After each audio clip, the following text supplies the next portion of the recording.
Hi guys, welcome back to the Drive Life channel, and today we're going to be talking about running costs, and in particular the running costs of my 2009 Volvo S80 D5. So this is the 5-cylinder twin turbo diesel. It's the 205 brake horsepower model, but it's also got the Polestar optimization, taking it to 245 brake horsepower. So with it being a 5-pot diesel, it's not the most economical car in the world, but it's also certainly not the worst. I think the sort of the turbo diesel thing does it a few favours in that department. So yeah, we're sort of showing you the MPG that I get currently, talking about the running costs in terms of insurance and everything like that. And yeah, so we're going to get into it. But as you can see, it's quite a big heavy car. It's just 1800 kilos. So it's got a fair bit of weight to bring around, which will obviously affect its fuel economy. But from a pure fuel economy point of view, we will take a look at what the car trip computer is currently saying. I'll just start it up, just because the battery went flat the other day, so I just want to make sure that it's all hunky-dory. So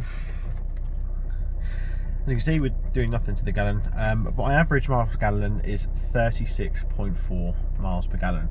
Now this is on a mixture, well, it's mainly A roads, twisty A roads, about 20 miles commute each day. So it's not ideal conditions for this vehicle at all, yet it's still doing a pretty respectable 36.4 miles per gallon.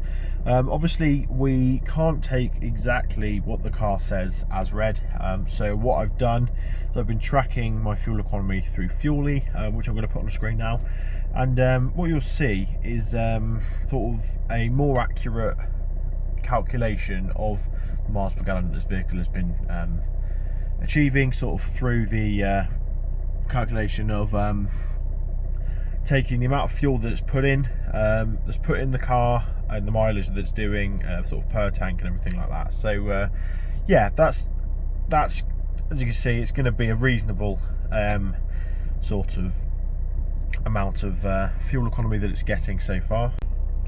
Okay guys, so as you can see, the Fuelio app actually works my fuel economy out to be 34.8, so slightly lower than what the car is suggesting, but that's usually expected because a lot of the in-car MPG readers are quite generous, so because obviously the manufacturers don't want people feeling shortchanged as to the fuel economy they're meant to be achieving. So yeah, that's, like I said, it's not ideal conditions for this car. So on a run, I would expect to see an average of sort of 45 to 50 miles per gallon, and if I'm really being sensible, you can probably hit 60.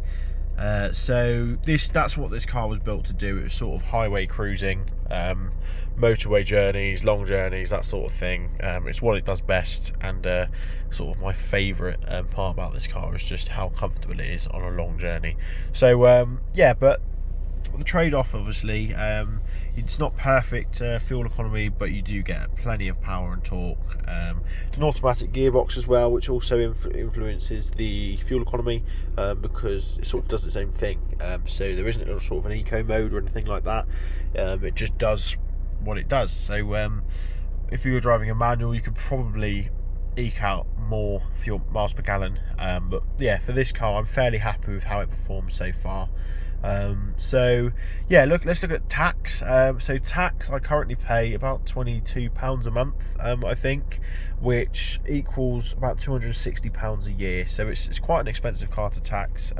Certainly not the worst, but it does kick out a fair bit of CO2, so that's why, compared to my BMW, which I paid £10 a month for, so £120 a year, it's not quite as clean, but it's a nice little trade-off, really, for having the extra power and torque, so I can't complain too much, and also the extra comfort and size. So it's a different class of vehicle, but yeah, so that's not too bad. And then insurance, so I'm 22, I'm a student, sort of, and I've got a few other bits that I do as well, and it's current. Well, I just paid £770 a month. I could have paid £540, but I like to have all the extras on the insurance, especially after my recent experiences with the accident and everything. I've seen how beneficial those can be, so I went for them this time around. That's pretty reasonable price, really. I think I live in quite a good part of the country for insurance, because otherwise I know people are being quoted far higher for a D5. So yeah, but yeah, like I said, guys, in terms of running costs, they're fairly reasonable, these cars. Maintenance parts are fairly reasonable. I'm quite a DIYer, so I'm quite happy doing all of my own servicing myself, which undoubtedly does save a lot of money. But yeah, it's up to you guys. It's what you make of it. If you choose to drive hard, you'll also spend more on fuel and maintenance. If you're sensible and you sort of enjoy getting good fuel mileage like I do, then yeah, you'll be satisfied with the running costs. But yeah, it's just a brief overview, guys. Thanks for watching. Don't forget to like, comment, subscribe. Make sure you give us a follow on Instagram at drivelife.volvo.